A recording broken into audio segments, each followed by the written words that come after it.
Om Shanti 9 September 2025 प्रातः मुरली बाप दादा मधुबन। मीठे बच्चे निज उपरे निजकु ही कृपा करबाकु हेब। पाठ पढ़ारे आगे जाओ। कौनसी भी विकर्म करी निजर रेजिस्टर को खराब कर नाही। आजर प्रश्न, एही सर्वोच्च पाठ पढ़ारे पास हेबा पाई मुख्य रूपरे क्यों शिक्षा मिलुछि?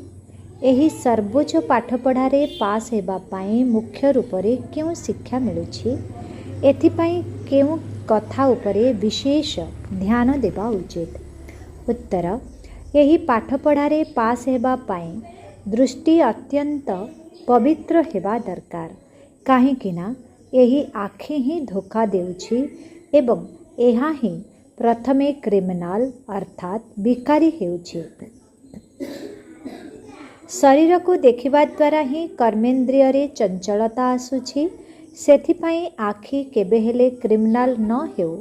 पवित्र हेबा पाई भाई भौणी रुह जोगर यात्रा रे संपूर्ण रूपे ध्यान दिय। गीत धीरज धर मनुआ धीरज धर। ओम शांति। किए कहउछंती? बेहदर बाबा बेहदर संतान मानंकु कहउछंती। जेपरी कौनसी मनुष्य रोगरे पड़िथिले तांको आश्वासना दिया जाई थाए जे धैर्य धर, तुमर सबु दुख दूर होई जिवो। तांको खुशी करिबा पई आश्वासना दिया जाई थाए। ताहा तो लौकिक कथा अटे। एहा हेउछि अलौकिक कथा। बाबांकर केते ढेर संतान थिबे, समस्तंको दुखरु मुक्ति करिबाकु हेबो। ए कथा मध्य तुमे पिला माने जानिछ। तुमे माने भूलिबा अनुचित जे बाबा आसीछंती समस्तंकर सद्गति करिबा पाई। से समस्तंकर सद्गति दाता अटंती। तेबे एहार अर्थ समस्ते दुर्गति रे अछंती। सारा दुनियार मनुष्य तन्मध्यरु स्वतंत्र भावरे भारत साधारण भावे समग्र दुनिया को कुहा जाउछि। स्वतंत्र भावे तुमे सुखधाम को जीव। बाकी समस्ते शांति धाम को चली जिबे। बुद्धि रे आसुछि वास्तव रे आमे जेतेबेले सुखधाम रे थिलु आउ अन्य धर्मावलंबी माने शांति धाम रे थिले। बाबा आसी भारत को सुखधाम करिथिले। तेणु एहिपरि प्रचार मध्य करिबा दरकार। बुझाइबा दरकार जे प्रति 5000 वर्ष परे निराकार शिव बाबा आसुछंती। से समस्तंकर पिता अटंती। बाकी समस्ते भाई भाई अटंती। पितांक ठारो ईश्वरीय संपत्ति नेबा पाई भाई माने ही पुरुषार्थ करुछंती। एपरि तो नुहे जे पिता माने पुरुषार्थ करुछंती। समस्ते पिता होई गले संपत्ति काहा ठारू नेबे? कोन भाईंक ठारू नेबे? ए कथा तो होई परिबो नाही। एबे तुमे माने बुझुछ, एहा तो बहुत सहज कथा अटे। सत्य जुगरे गोटिए ही देवी देवता धर्म थाए। बाकी सबु आत्मा माने शांति धाम को चली जाते। विश्वर इतिहास भूगोलर पुनरावृत्ति हेउछि बोली कहउछंती। तेणु एहा निश्चित जे गोटिए इतिहास भूगोल रहिछि जहा पुनरावृत्ति हेउछि। कलिजुग परे पुणे सत्यजुग हेब। उभय मध्यरे पुणे संगम जुग मध्य निश्चय रहिब। एहाकु सर्वोत्तम पुरुषोत्तम कल्याणकारी जुग कुहा जाउछि। एबे तुम बुद्धिर ताला खोलिछि। तेणु बुझी पारुछ जे एहा तो बहुत सहज कथा अटे। नुआ दुनिया एवं पुराना दुनिया। पुराना गछरे निश्चय बहुत पत्र रही थाए। नुआ गछरे अल्प पत्र रही थाए। ताहा हेउछि सतो प्रधान दुनिया। एहाकु तमो प्रधान कुहा जाउछि। तुमर मध्य पुरुषार्थर क्रमानुसारे बुद्धिर ताला खोलिछि। काहेकिना समस्ते यथार्थ रीतिरे बाबांकु मने पकाउ नाहांती। तेणु धारणा मध्य हेउ नाही। बाबा तो पुरुषार्थ कराउछंती किंतु भाग्य रे ही नाही। ड्रामा अनुसारे जे भल भाबरे पढ़िबे ओ पढ़ाइबे बाबांकर सहाय्यकारी हेबे से जे कोनोसी परिस्थिति रे मध्य उच्च पद पाइबे।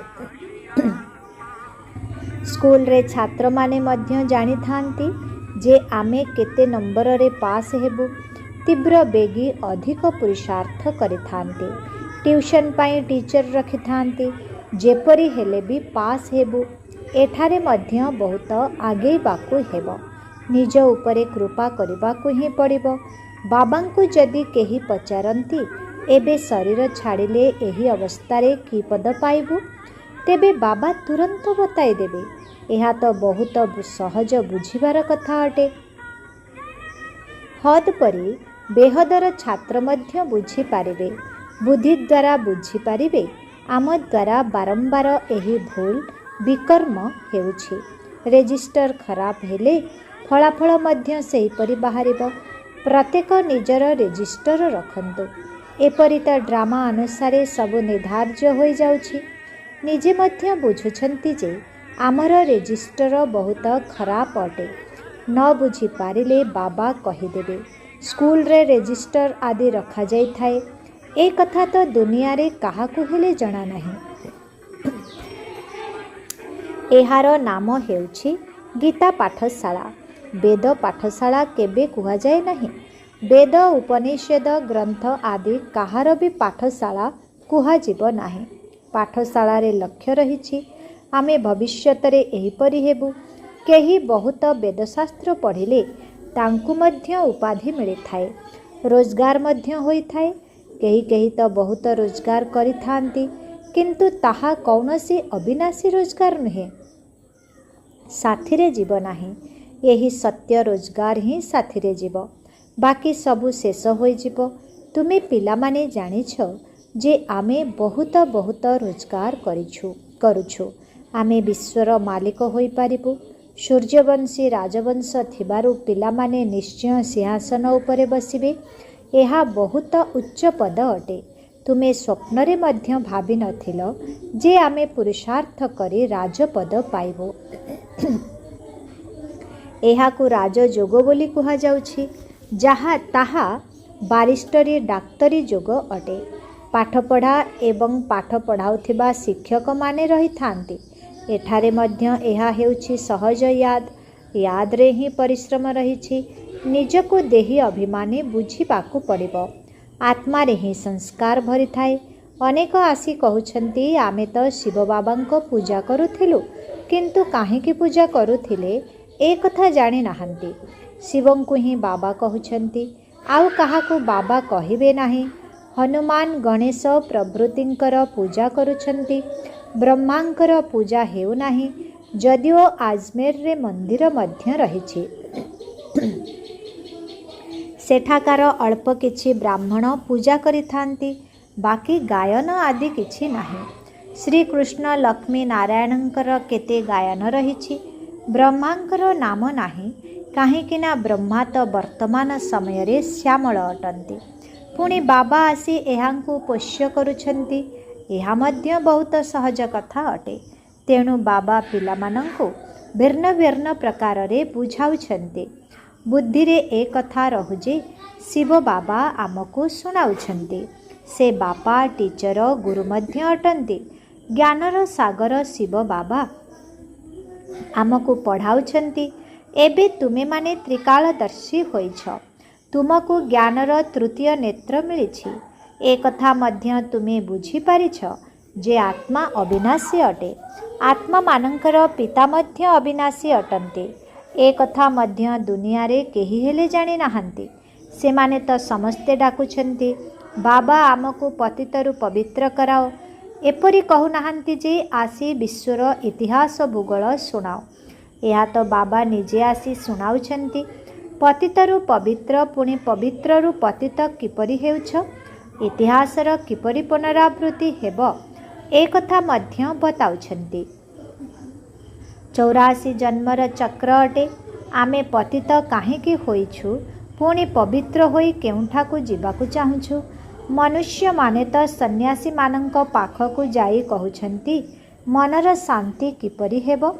एपरि कहिबे नाही जे आमे संपूर्ण निर्विकारी पवित्र किपरि हेबो। ए कथा कहिबा पाई लज्जा लागुछि। एबे बाबा बुझाउछंती, तुमे समस्ते भक्त अट। मु हेउछि भगवान, बर अटे। ତୁମେ ସବୁ କନ୍ୟା ଅଟ। ତୁମେ ସମସ୍ତେ ମୋତେ ମନେ ପକାଉଛ। ମୋ ଯାତ୍ରୀ ବହୁତ ସୁନ୍ଦର ଅଟେ। ସାରା ଦୁନିଆର ମନୁଷ୍ୟଙ୍କୁ ସୁନ୍ଦର କରିଛି।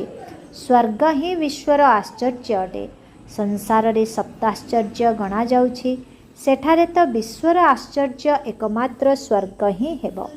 ବାବା ମଧ୍ୟ ଜଣେ, ସ୍ୱର୍ଗ ମଧ୍ୟ ଗୋଟିଏ, ଯାହାକୁ ସମସ୍ତ ମନୁଷ୍ୟ ସ୍ମରଣ କରୁଛନ୍ତି। ଏଠାରେ ତ କୌଣସି ଆଶ୍ଚର୍ଯ୍ୟର କଥା ନାହିଁ। ତୁମ ପିଲାମାନଙ୍କ ଭିତରେ ଧୈର୍ଯ୍ୟ ରହିଛି ଯେ ଏବେ ସୁଖର ଦିନ ଆସୁଛି। ତୁମେ ଜାଣିଛ ଯେ ଏହି ପୁରୁଣା ଦୁନିଆର ବିନାଶ ହେଲେ ଯାଇ ସ୍ୱର୍ଗର ରାଜତ୍ୱ ମିଳିବ।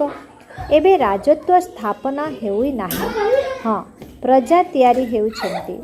ପିଲାମାନେ ପରସ୍ପର ମଧ୍ୟରେ ରାୟ କରୁଛନ୍ତି ସେବାର ବୃଦ୍ଧି କିପରି ହେବ, ସମସ୍ତଙ୍କୁ କିପରି ସନ୍ଦେଶ ଦେବୁ। ବାବା ଆସି ସନାତନ ଦେବୀଦେବତା ଧର୍ମର ସ୍ଥାପନା କରୁଛନ୍ତି, ବାକି ସମସ୍ତଙ୍କର ବିନାଶ କରାଉଛନ୍ତି। ଏହିପରି ବାବାଙ୍କୁ ମନେ ପକାଇବା ଦରକାର ନା।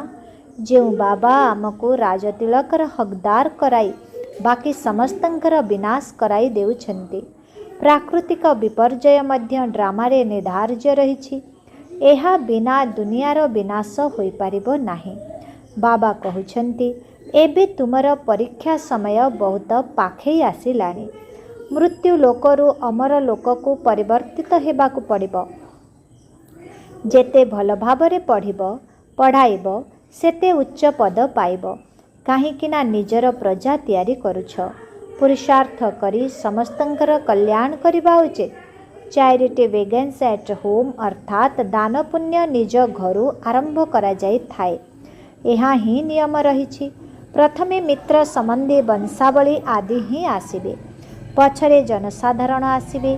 ଆରମ୍ଭରେ ମଧ୍ୟ ଏହିପରି ହୋଇଥିଲା। ଧୀରେ ଧୀରେ ବୃଦ୍ଧି ହେଲା। ପିଲାମାନଙ୍କ ରହିବା ପାଇଁ ବଡ଼ ଘର ତିଆରି ହେଲା, ଯାହାକୁ ଓମ୍ ନିବାସ କୁହାଗଲା। ପିଲାମାନେ ଆସି ପଢ଼ିବାକୁ ଲାଗିଲେ। ଏସବୁ ଡ୍ରାମାରେ ନିର୍ଦ୍ଧାର୍ଯ୍ୟ ଥିଲା, ଯାହାର ପୁଣି ପୁନରାବୃତ୍ତି ହେବ। ଏହାକୁ କେହି ବଦଳାଇ ପାରିବେ ନାହିଁ। ଏହି ପାଠପଢ଼ା କେତେ ଶ୍ରେଷ୍ଠ ଅଟେ। ମୁଖ୍ୟ ହେଉଛି ଯୋଗର ଯାତ୍ରା। ମୁଖ୍ୟ ଇନ୍ଦ୍ରିୟ ରୂପେ ଆଖି ହିଁ ଧୋକା ଦେଉଛି। ଆଖି ବିକାରୀ ହେବା ଯୋଗୁଁ ଶରୀରର କର୍ମେନ୍ଦ୍ରିୟ ସବୁ ଚଞ୍ଚଳ ହୋଇଥାନ୍ତି। କୌଣସି ସୁନ୍ଦର କନ୍ୟାକୁ ଦେଖିଲେ ବାସ୍ ଆସକ୍ତ ହୋଇଯାଇଥାନ୍ତି। ଏପରି ବହୁତ ଘଟଣା ଦୁନିଆରେ ହେଉଛି। ଗୁରୁଙ୍କର ଦୃଷ୍ଟି ମଧ୍ୟ ବିକାରୀ ହୋଇଯାଉଛି। ଏଠାରେ ବାବା କହୁଛନ୍ତି, ବିକାରୀ ଦୃଷ୍ଟି ବିଲକୁଲ ରହିବା ଅନୁଚିତ। ଭାଇ ଭଉଣୀ ହୋଇ ରହିଲେ ଯାଇ ପବିତ୍ର ରହିପାରିବ। ମନୁଷ୍ୟମାନଙ୍କୁ କ'ଣ ଜଣା? ସେମାନେ ତ ଥଟ୍ଟା କରିବେ। ଶାସ୍ତ୍ରରେ ତ ଏସବୁ କଥା ନାହିଁ। ବାବା କହୁଛନ୍ତି, ଏହି ଜ୍ଞାନ ପ୍ରାୟ ଲୋପ ହୋଇଯାଏ। ଦ୍ୱାପରରୁ ଏହି ଶାସ୍ତ୍ର ଆଦି ତିଆରି ହୋଇଥାଏ।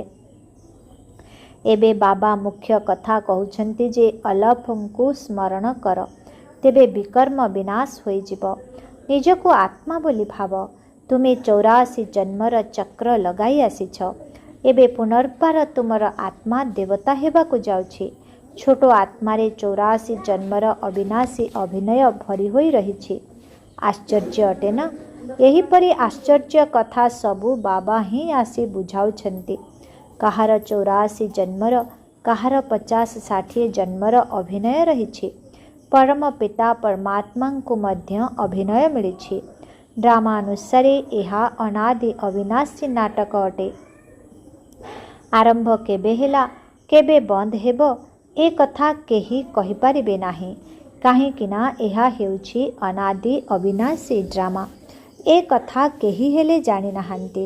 ଆଚ୍ଛା, ମିଠେ ମିଠେ ଶିଖିଲଧେ ସନ୍ତାନମାନଙ୍କ ପ୍ରତି ମାତ ପିତା ବାପ ଦାଦାଙ୍କର ମଧୁର ସ୍ନେହ ସମ୍ପନ୍ନ ଶୁଭେଚ୍ଛା ଏବଂ ସୁପ୍ରଭାତ। ଆତ୍ମିକ ପିତାଙ୍କର ଆତ୍ମିକ ସନ୍ତାନମାନଙ୍କୁ ନମସ୍ତେ। ଆତ୍ମିକ ସନ୍ତାନମାନଙ୍କର ଆତ୍ମିକ ପିତାଙ୍କୁ ଓମ୍ ଶାନ୍ତି। Good morning. ନମସ୍ତେ ନମସ୍ତେ ନମସ୍ତେ ନମସ୍ତେ ନମସ୍ତେ। ଓମ୍ ଶାନ୍ତି। ଧାରଣା ପାଇଁ ମୁଖ୍ୟ ସାର 1 ନମ୍ବର। ଏବେ ପରୀକ୍ଷାର ସମୟ ବହୁତ ନିକଟତର। ସେଥିପାଇଁ ପୁରୁଷାର୍ଥ କରି ନିଜର ଏବଂ ସମସ୍ତଙ୍କର କଲ୍ୟାଣ କରିବାକୁ ହେବ। ନିଜେ ପାଠ ପଢ଼ିବା ସହିତ ଅନ୍ୟମାନଙ୍କୁ ମଧ୍ୟ ପଢ଼ାଇବାକୁ ହେବ। ଚ୍ୟାରିଟି ବେଗନ୍ସ ଏଟ୍ ହୋମ୍ ଅର୍ଥାତ୍ ଦାନ ପୁଣ୍ୟ ପ୍ରଥମେ ନିଜ ଘରୁ ହିଁ ଆରମ୍ଭ କରାଯାଇଥାଏ। 2 ନମ୍ବର, ଦେହୀ ଅଭିମାନୀ ହୋଇ ଅବିନାଶୀ ଏବଂ ସଚ୍ଚା ରୋଜଗାର ଜମା କରିବାକୁ ହେବ। ନିଜର ଚାଲିଚଳଣିର ରେଜିଷ୍ଟର ରଖିବାକୁ ପଡ଼ିବ। ଏପରି କୌଣସି ବିକର୍ମ ନ ହେଉ ଯାହାଦ୍ୱାରା ରେଜିଷ୍ଟର ଖରାପ ହୋଇଯିବ। ଆଜିର ବରଦାନ, ସମସ୍ତଙ୍କୁ ଉମଙ୍ଗ ଉତ୍ସାହର ସହଯୋଗ ଦେଇ ଶକ୍ତିଶାଳୀ କରୁଥିବା ସଚ୍ଚା ସେବାଧାରୀ ହୁଅ।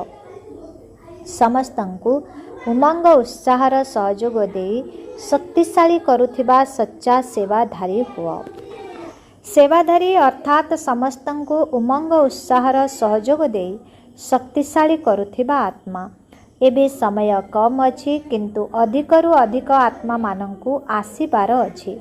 କେବଳ ଏତିକି ସଂଖ୍ୟାରେ ଖୁସି ହୋଇଯାଅ ନାହିଁ ଯେ ବହୁତ ଆସିଗଲେଣି। ଏବେ ତ ବହୁତ ସଂଖ୍ୟା ବଢ଼ିବାର ଅଛି। ସେଥିପାଇଁ ତୁମେମାନେ ଯେଉଁ ପାଳନା ନେଇଛ ତାର ପ୍ରତିଦାନ ଦିଅ। ଆସିବାକୁ ଥିବା ନିର୍ବଳ ଆତ୍ମାମାନଙ୍କର ସହଯୋଗୀ ହୋଇ ସେମାନଙ୍କୁ ସମର୍ଥ ତଥା ଅଚଳ ଅଟଳ କର। ତେବେ କୁହାଯିବ ସଚ୍ଚା ସେବାଧାରୀ। ଆଜିର ସ୍ଲୋଗାନ, ଆତ୍ମାକୁ ଯେବେ, ଯେଉଁଠି ଏବଂ ଯେପରି ଇଚ୍ଛା ସେହିପରି ସ୍ଥିତିରେ ସ୍ଥିତ କରାଅ। ଏହା ହିଁ ହେଉଛି ଆତ୍ମିକ ଡ୍ରିଲ୍। ଓମ୍ ଶାନ୍ତି। ଅବ୍ୟକ୍ତ ଇଶାରା, ଏବେ ଲଗନର ଅଗ୍ନିକୁ ପ୍ରଜ୍ୱଳିତ କରି ଯୋଗକୁ ଜ୍ୱାଳା ରୂପ କର। ଶକ୍ତିଶାଳୀ ମନର ଲକ୍ଷଣ ହେଲା ଗୋଟିଏ ସେକେଣ୍ଡରେ ଯେଉଁଠାରେ ଇଚ୍ଛା ସେଠାରେ ପହଞ୍ଚି ଯାଉଥିବ। ମନକୁ ଯଦି ଉଡ଼ିବା ଆସିଗଲା, ଅଭ୍ୟାସ ହୋଇଗଲା, ତେବେ ଗୋଟିଏ ସେକେଣ୍ଡରେ ଯେଉଁଠି ଇଚ୍ଛା ସେଠାରେ ପହଞ୍ଚି ଯାଇପାରିବ। ଏବେ ଏବେ ସାକାର ବତନରେ, ଏବେ ଏବେ ପରମ ଧାମରେ ସେକେଣ୍ଡର ବେଗରେ ଗତି କରିପାରିବ। ଏବେ ଏହି ଅଭ୍ୟାସକୁ ବଢ଼ାଅ। ଓମ୍ ଶାନ୍ତି।